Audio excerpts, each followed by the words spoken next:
How's it going, everyone? This is going to be the first video in a new series on my channel.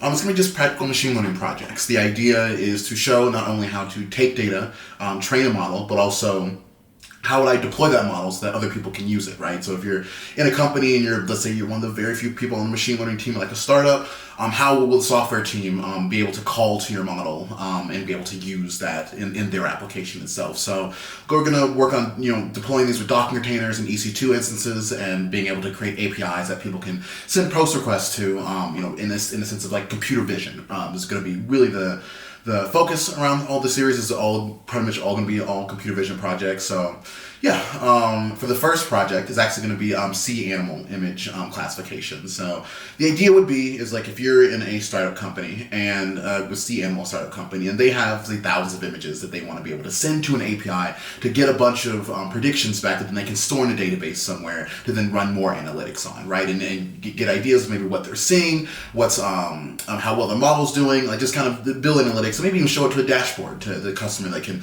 log into it from an outside source, right? So yeah, that's pretty much going to be the idea around this entire series. I'm going to be doing a ton of different projects, ton of different, that not only like data sets, but show you how to gather your own data sets. So like for the first few videos, probably going to be using pre-open or pre-used Kaggle data sets. And then from there, can start showing like how to maybe scrape images off the internet with ChatGPT and how to, also we'll be showing you how to annotate in RoboFlow in these tutorials as well. So yeah, we're going to be training a model, annotating it in RoboFlow, then we're going to be deploying it on EC2 instances using Docker. So yeah, should be fun. Hopefully this helps people, especially the machine learning engineers that are starting out trying to first find a job so they can have some good products in the resume and show like kind of end-to-end process of machine learning as well. So hope you guys enjoy, and yeah, we'll be back in the next one.